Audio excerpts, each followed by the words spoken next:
প্ৰথমে সকলোকে ঐতিহাসিক ঘৰত উপস্থিত হোৱা সকলোকে মই মোৰ মনৰ পৰা আন্তৰিক শ্ৰদ্ধা জ্ঞাপন কৰিছোঁ।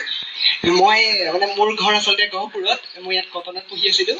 কালি গুৱাহাটী প্ৰেছ ক্লাবত এখন কিতাপ উন্মোচন সভা আছিলে, তাত ছাৰ গৈছিলে, আমাৰ দাদাও গৈছিলে, বাইদেউকো দেখিছিলোঁ।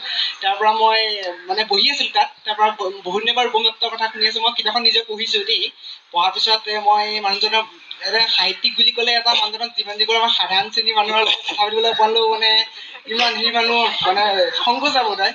তাৰ পৰা মোৰ যি হয় হ'ব আৰু কথা পাতোংগে, তাৰ পৰা পাতিলোগে যে ইমান সৰল মনৰ ইমানে কথাখিনি মোক ক'লে বোলে কি ডাঙৰ কথা নহয়, আমাৰ তোমালোকৰ যে মানুহেই, তোমালোকে চেষ্টা কৰা তোমালোকেও পাৰিবা। মই ভাবিলোঁ ইমান ধুনীয়া অনুভৱ প্ৰকাশ কৰিব পৰা এই মানুহজন কিমান বহল হৃদয় হ'ব পাৰিব, আৰু আমাক ইমান বৃহৎ কলবৰৰ কণ্ঠ হৈ পেলাই আমাক অসমীয়া সমাজলৈ যিটো উপকাৰ দিলে, এইটো সাহিত্যিক ক্ষেত্ৰত এটা নজিৰ হ'ব আৰু ধ্ৰুৱতৰা হৈ জিলিকি থাকিব। মানে অসমীয়া সাহিত্য সমাজ যেতিয়ালৈকে থাকিব তেতিয়ালৈকে ৰূপগত প্ৰকাশ কৰিব, আৰু সেই কোৱাৰ লগে লগে এই প্ৰণয় বৰদলৈ ছাৰ, আমাৰ অনিল বৰুৱা ছাৰ সকলোকে কৰিবলৈ নিশ্চয় ভাবিব। আৰু শেষত মই কওঁ, আপুনি এই যাত্ৰা অব্যাহত ৰাখক, আমাকো সোৱাদ দিয়ক, আপুনিও আপোনাৰ প্ৰচেষ্টা অব্যাহত ৰাখক, আৰু তাতে আপোনাৰ পৰিধি ভাঙি অসমৰ পৰা আৰু আগবাঢ়ক, তাৰে কামনা কৰিলোঁ। বহুত বহুত ধন্যবাদ ছাৰ। মই তোমাকো বহুত ধন্যবাদ দিছোঁ। আচলতে ঋষিমুনিসকলে হাজাৰ হাজাৰ বছৰ ধৰি তপস্যা কৰে ভগৱানক পাবৰ কাৰণে।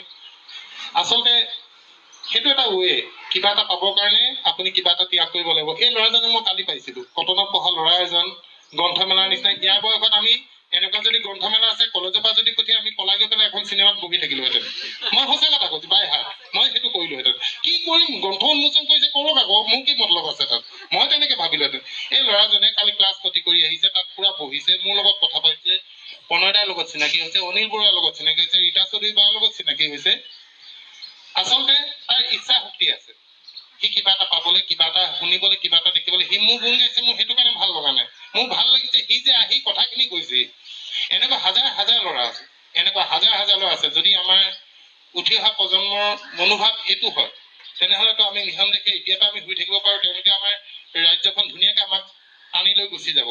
এনেকুৱা ধৰণৰ ল'ৰা আমাক আৰু লাগে। মই তোমাক আশা কৰিম, তোমাৰ এইটো যিটো মন, তুমি মোক বহল হৃদয় বুলি কৈছা, বহল হৃদয় মোৰ নহয়, তুমি মোক ডাঙৰকৈ দেখিছা কাৰণে মোক তুমি ডাঙৰ দেখিছা, তুমি চাব জানিছা কাৰণে তুমি মোক ডাঙৰ দেখিছা। তেনেকৈ কোনেও কাকো নাচায়।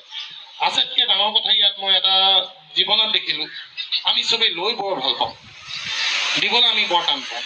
এইবোৰ কিছুমান সত্য মই মোৰ জীৱনত উপলব্ধি কৰিছোঁ, আৰু মই সেইবোৰ কৈ যাম। পাগলৰ নিচিনা মই বকি থাকোঁ, মানুহে ভাবে এইটো পগলা হ'ল। আমি লৈ বৰ ভাল পাওঁ, আমি দিব নোৱাৰোঁ। এই দিয়া স্বভাৱটো আমি গঢ়ি তুলিব লাগে, আমি দিব পাৰিব লাগে, আৰু অন্তৰ খুলি। এই তুমি বুকুখন সৰু কৰি কাৰোবাক দি লাভ নাই, দিলে অন্তৰ খুলি। যেনেকৈ তুমি শব্দকেইটা মোক আজি উপহাৰ দিলা, তাৰ কাৰণে মই নথৈ